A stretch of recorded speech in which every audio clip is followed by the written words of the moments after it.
Welcome to another Modern Mind Ancient Book where we're going back to move forward. We're finding a love for the law, the prophets, and the writings. Please feel free to reach out to us, modernmindancientbook.org. Also, like, comment, subscribe, share this with your friends and family because it is important. Today we're going to have a very special Christmas time Modern Mind Ancient Book. We're going to learn about who the real Saint Nick was. And this should be quite interesting because it probably isn't who you think. And it's probably a lot older, actually, than you believe it is as well. So if you've got questions, we've got some answers today. My name's Roger. I'll be your host. We've got Chip with us. Loves history, loves farming, retired air traffic controller. Yeah. And we got him in the studio today. Good to be here, man. Good to be here. Well, thank you for coming again. And we're going to talk about Saint Nick, but we've kind of got to start somewhere, don't we? Yeah, we do. So, Saint Nicholas was a bishop of Myra. Yep. In modern day Turkey from 270 to 343 AD. I think most people see him as 1800s.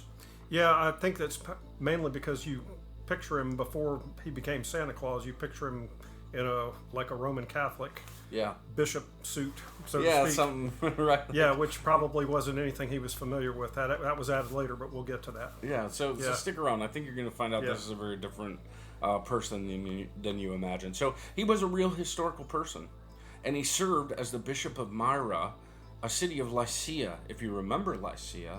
Yep, on the Mediterranean. It's a province in Asia Minor. Currently in Turkey, yep. And his missionary movements. Just west of Antioch. Yep, were very much part of this church, creating this church. He was the apostle to this region.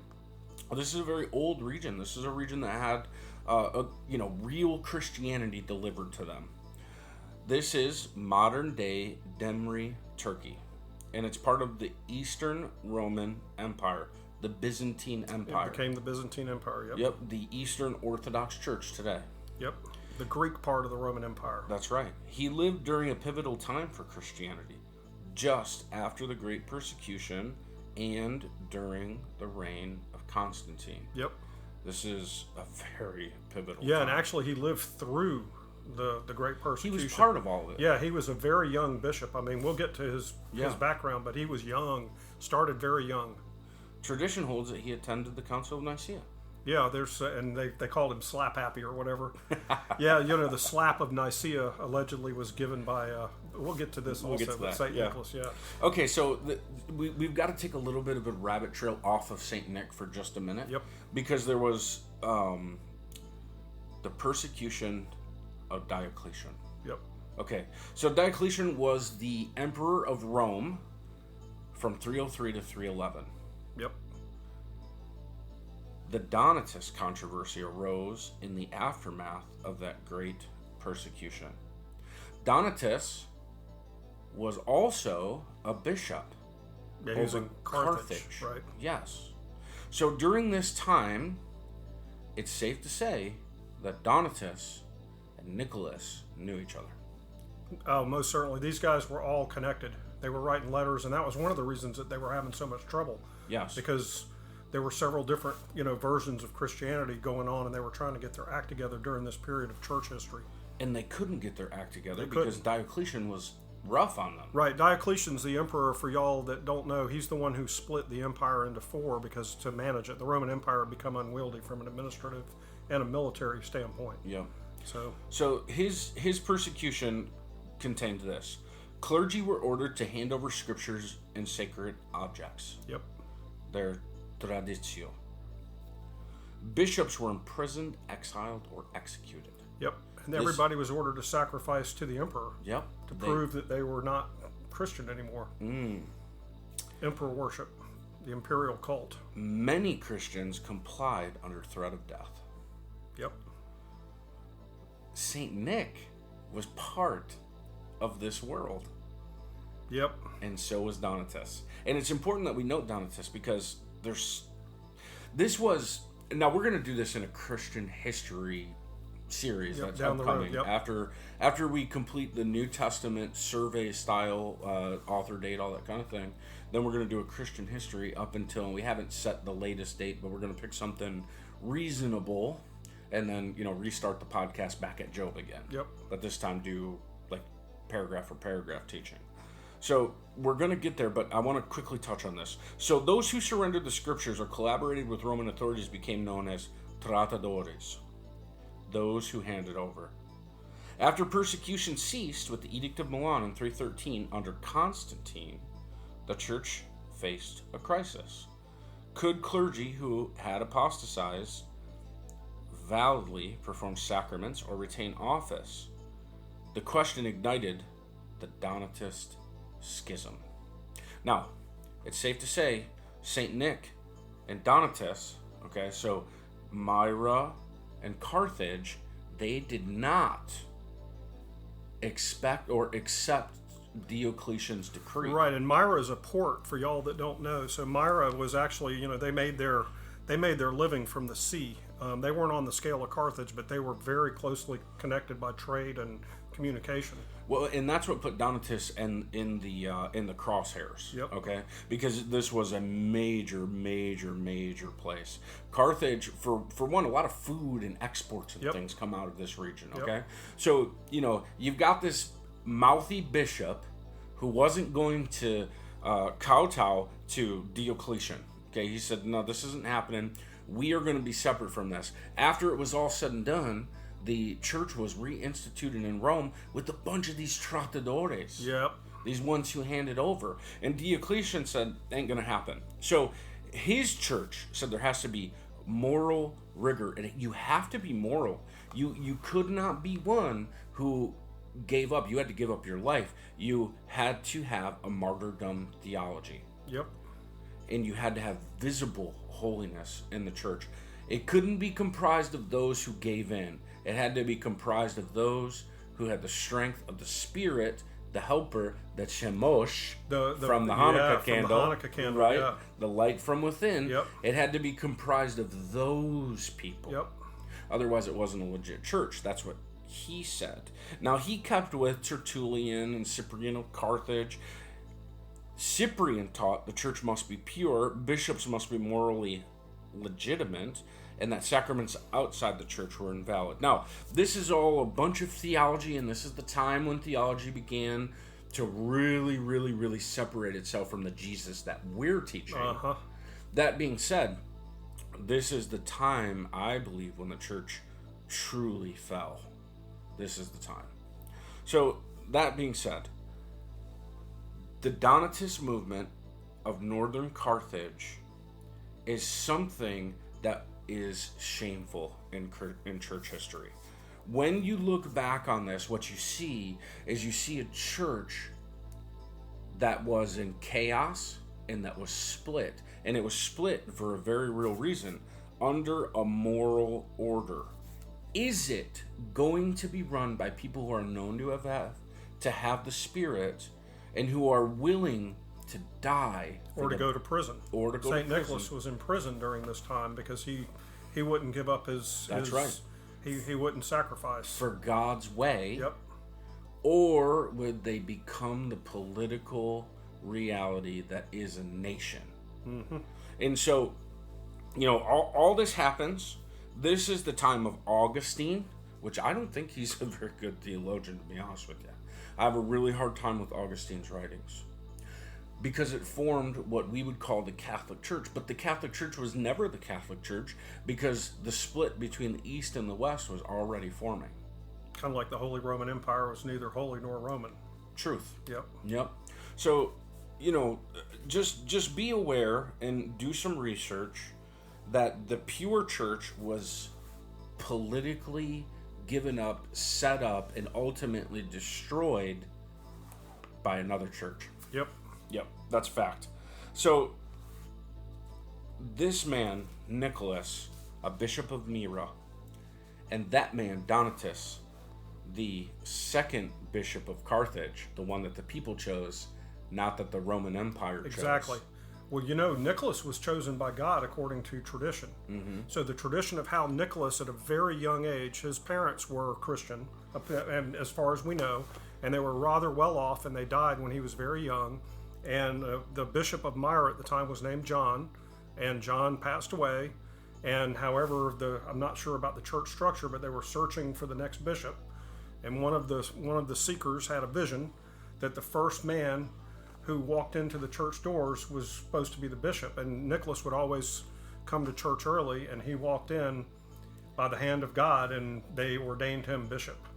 That's how he became the Bishop of Myra, according to tradition and legend.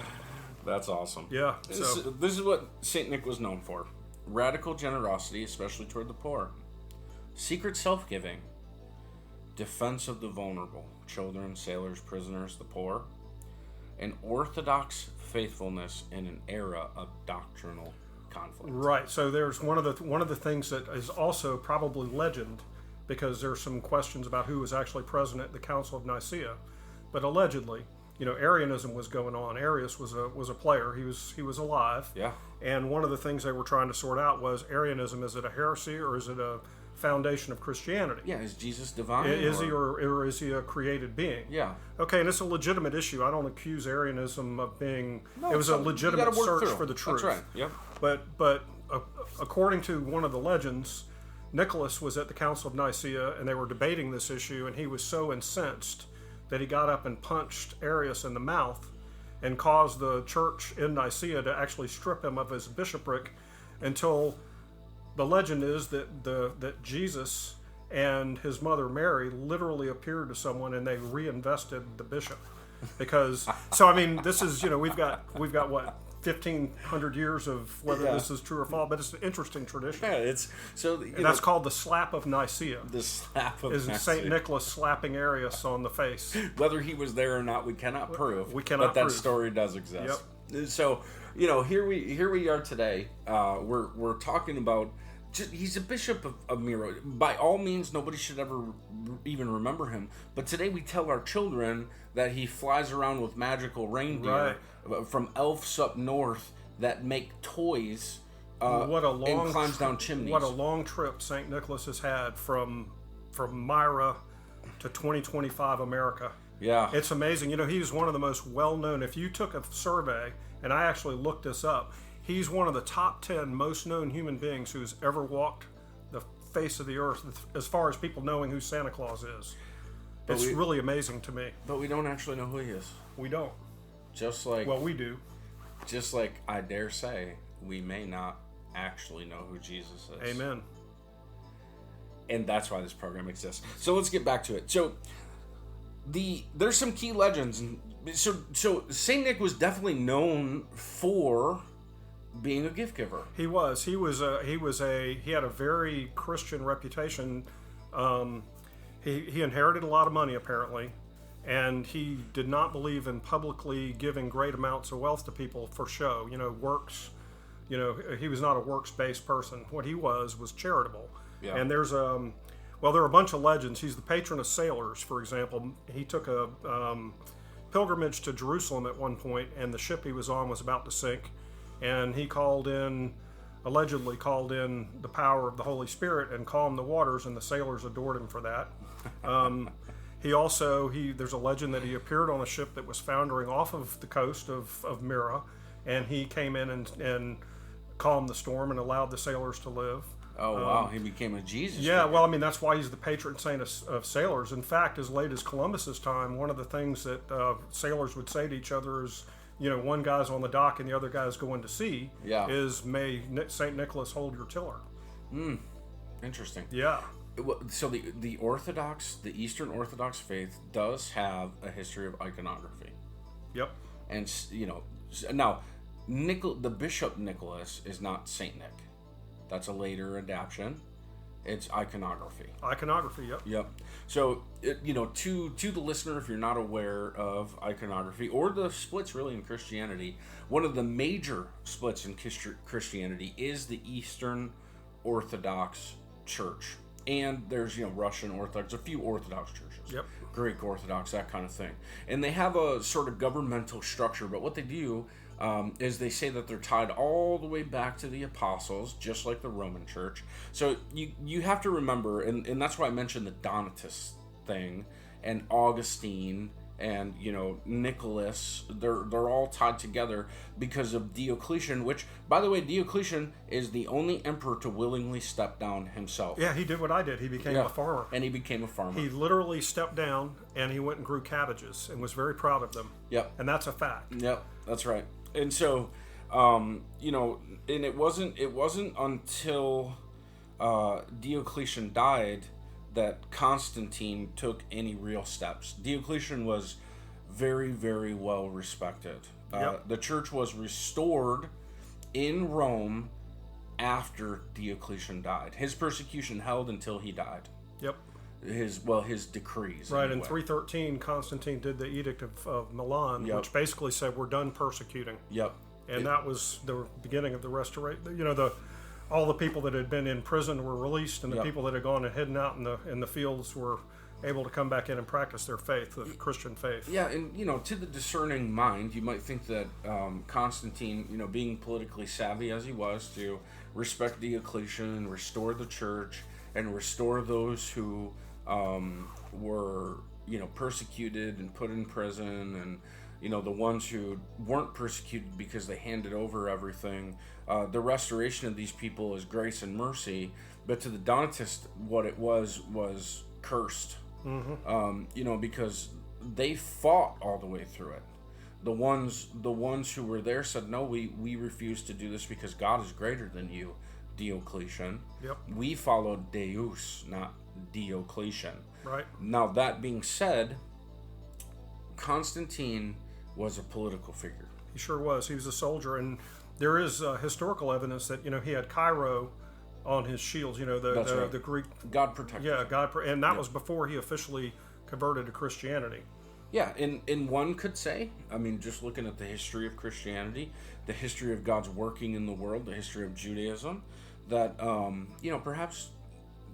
perhaps Constantine was protected by God, and it was a spiritual movement where God was reaching into the world to retain something of Christianity. He did get baptized. Yep.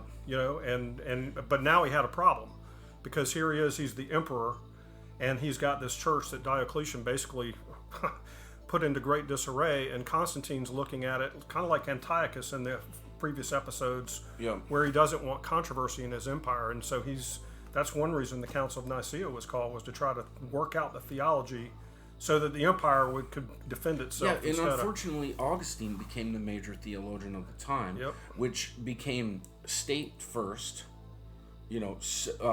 structure first, papal supremacy, just all these really foreign things to Christianity, which is the reason why the Greek Orthodox Church, or the Eastern Orthodox Church broke off because they don't have popes. Right.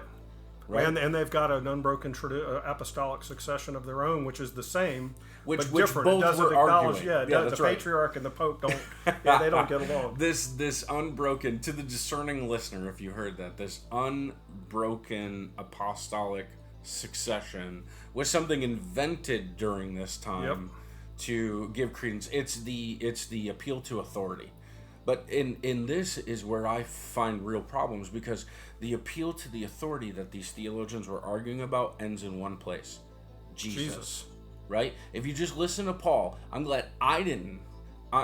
You're called by this, but I in Jesus. Jesus is the only authority. Peter, Paul, nobody matters. Right. Jesus matters. Jesus was a Jewish sage. Just saying. When I have mired myself in this time frame for probably 2 years. It was part of my degree. It was part of what I did. I wrote a whole thing on the Donatist movement.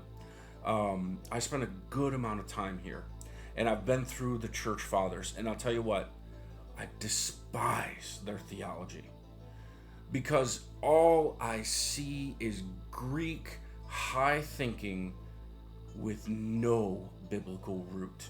Right. Well, it's interesting how the hand of man can sometimes absolutely pollute, or attempt to pollute. In reality, in the end, it doesn't pollute it, but can attempt to pollute the Word of God. The human being, it's it's amazing how bad we screw things up with our human power and all that. We trash the church at this Yep. time in history. But you have these shining people like Saint Nicholas, right? So, you know, he was an anonymous giver. He would just go out in the nighttime, and where people were drying their socks, he would drop gold coins in them. Yeah, there's the most famous story of him, which actually morphs into some other legends that we won't get into because some of them were kind of dark.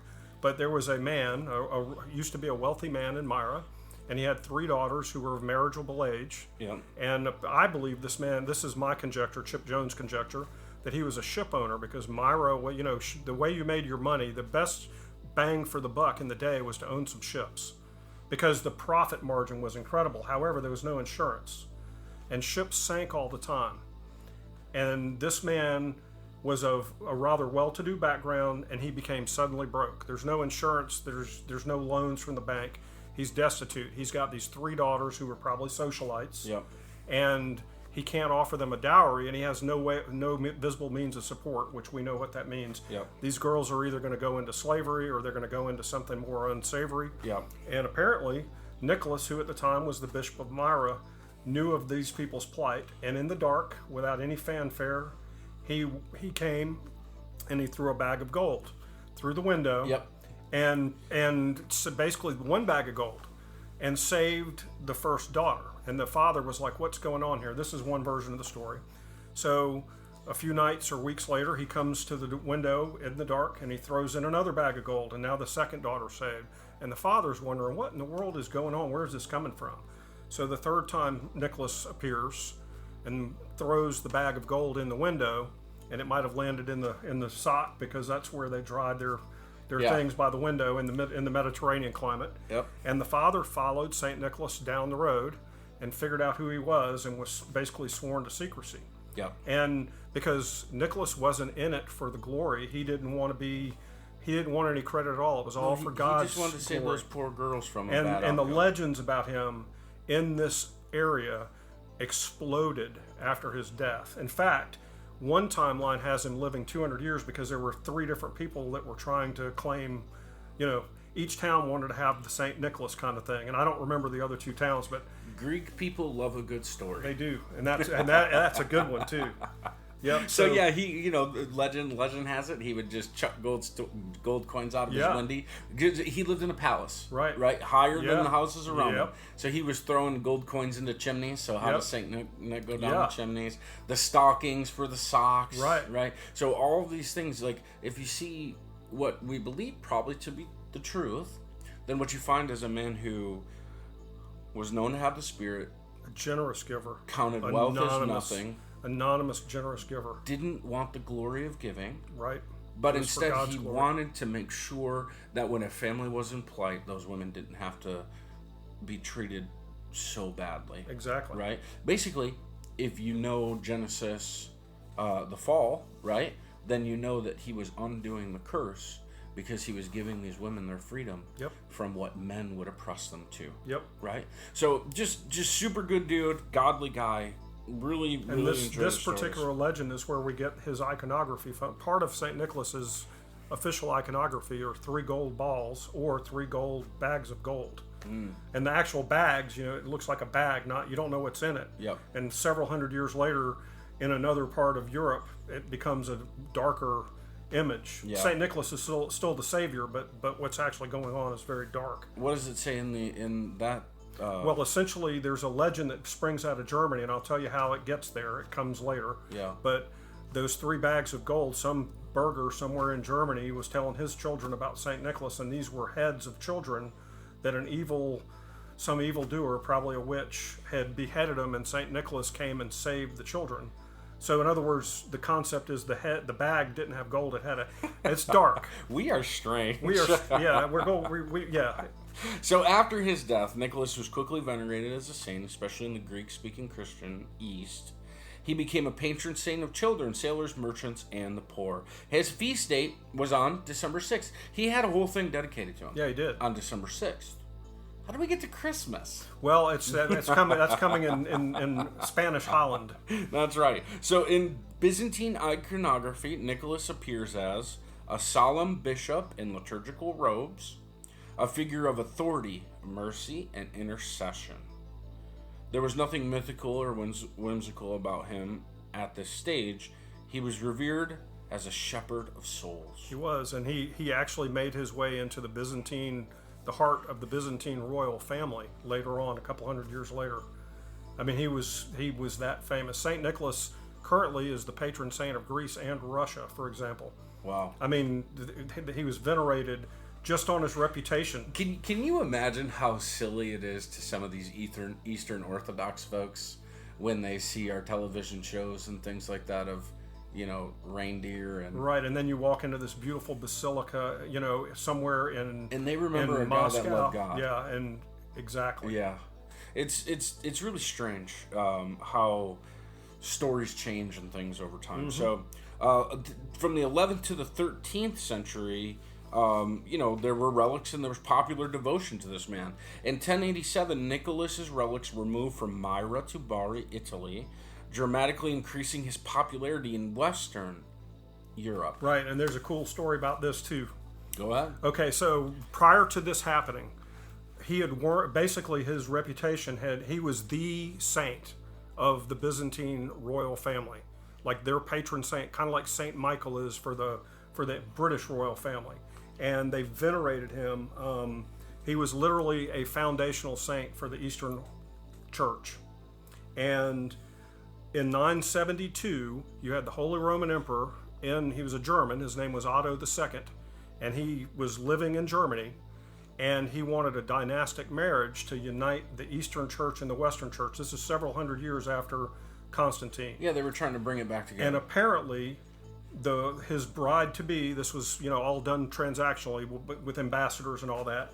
She was a beautiful woman. Her name was let's see if I can pronounce it correctly, Theophanu, and I'm not sure how to pronounce that. Theophanu, I think, is how I've heard the scholars say it. Yep, Theophanu. But with an entire retinue of doctors and lawyers and soldiers and jewels, and she introduced the fork to Western Europe, for example. Okay. Okay, and they thought she was an effete snob for eating with a fork. She took an icon of Saint Nicholas with her as part of her bridal dowry, and the actual icon, the painting, is literally locked up in a museum in Germany.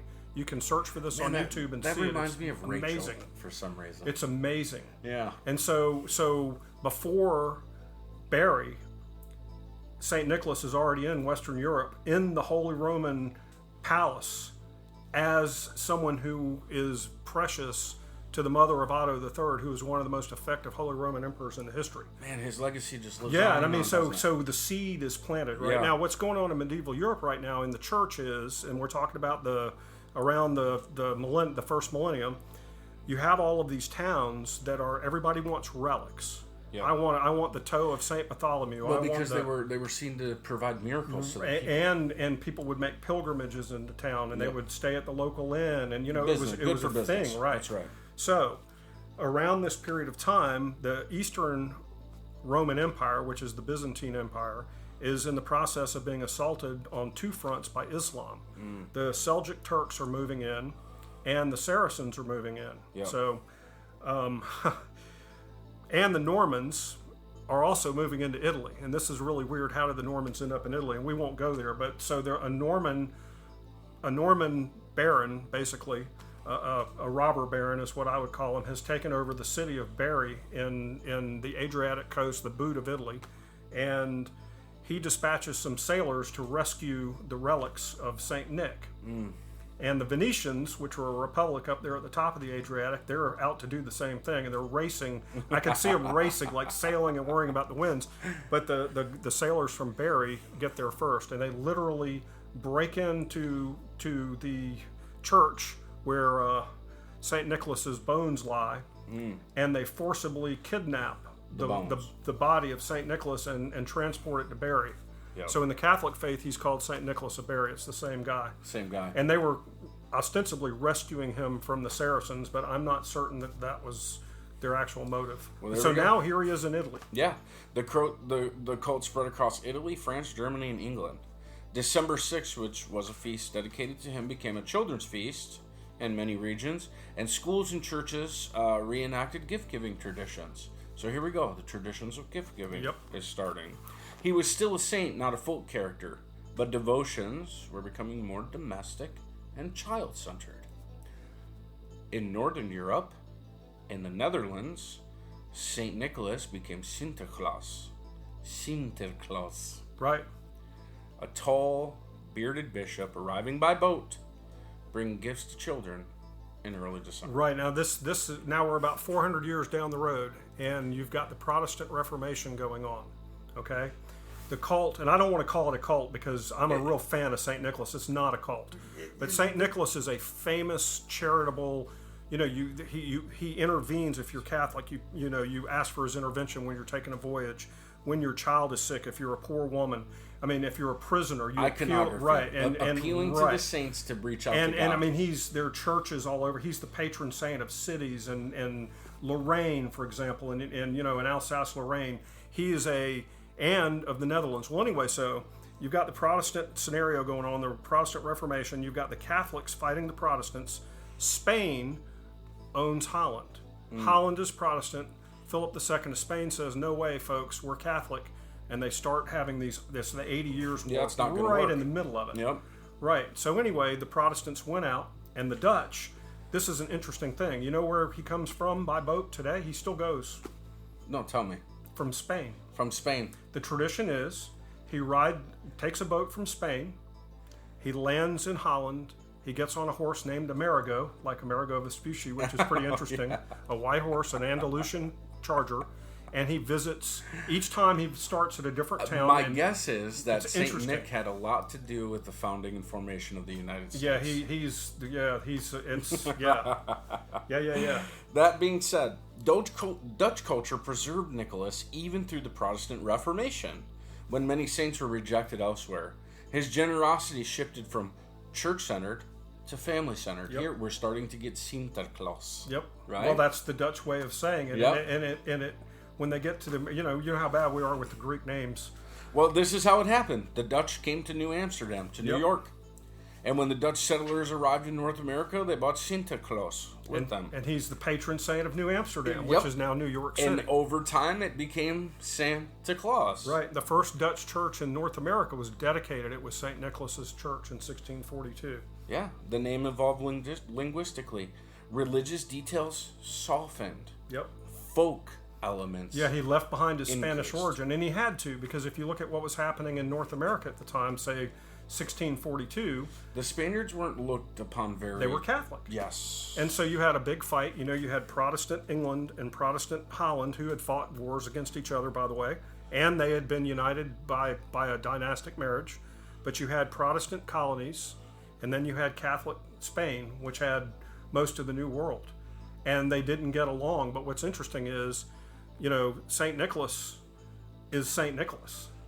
That's right. That's what's so cool about it. I mean, he's so good that this is a fascinating story to me, how he morphs into Sinterklaas. Yeah. I love the fact that this is basically an American invention. Yeah. So in 1823, a visit from St. Nicholas, it was the night before Christmas. Yep. In this, introduced the sleigh, reindeer, chimney entry, and cheerful. Yeah, that was Clement Moore. And so the story on Clement Moore, Clark Moore, is he was an antiquities professor. And he was a Greek, he taught Greek literature. And he was a learned man. And the story behind the story is that he wrote that poem for his children, and it was anonymous. And he was embarrassed to put his name to it. Yeah, it was for his and kids. It was it was published anonymously in a New York, I forget the name of the newspaper. And then several years later, it was so popular, he said, "Okay, guys, it was me. I wrote it." It was one of the first viral things. Right. Yeah. So that's Thomas Nast, right? So he standard. No, that was Clement Clark Moore. Clement Clark, okay. But Thomas Nast, 1860s to the 1880s, standardized Santa's appearance and moved his home to the North Pole. Yeah, there's a reason for that too. Okay, guys, just so you know, Roger's from Michigan. I'm from South Carolina. We had a war here about 150, 60 years ago. And Roger hadn't seen this yet, but I'm going to show it to him. When I was researching the very first painting of Sinterklaas or Santa Claus ever published, there was a magazine called Harper's Weekly, And during the Civil War, it was very difficult to take pictures. You had to set up your camera and yada yada. Harper's Weekly was covering the war. They had excellent artists. They were a Union publication. And these guys would go to the battle, and they were really good artists. And Thomas Nast was one of those artists. And the very first picture of Santa Claus in the United States shows Saint Nicholas wearing an Uncle Sam suit. Basically, it's a Santa Claus suit with stars on the top and stripes on his pants. Yep. And he is in an army camp, a Union Army camp. This is 1863, 1864 winter, and he's handing out presents to the soldiers. And if you zoom in really closely, right there, he's giving a puppet. It looks like a puppet to a soldier. And if you really look at the puppet, it's Jefferson Davis, the president of the Confederacy. Not kidding. Being hung. It's really interesting. So there was a little propaganda in the very first picture. Tiny bit of propaganda. Tiny bit of Yankee propaganda. Just saying, we love Santa Claus too. Oh my goodness. So Santa was no longer a bishop, but he did have the moral DNA. The gift-giving stuff. So through the secularization of Nicholas, the Bishop of Myra, we get Sinterklaas, which gets Santa Claus. So here we have self-giving love, joyous generosity, care for children, and hidden acts. Now, that being said, Saint Nicholas did not become Santa Claus because Christianity faded, but because of his acts of mercy were unforgettable. He was divorced of Christianity, that's true. But his heart. What about his heart? But he was a man who What loved about God. his heart? That's right. Isn't that interesting? Yep. The modern figure may be stripped of liturgy and doctrine, but at its core, it remains in truth Christianity. It does. And that's where we are today. Now, that being said, I want to note this. Jesus didn't tell us to follow any man. Follow Jesus. Thanks for joining us.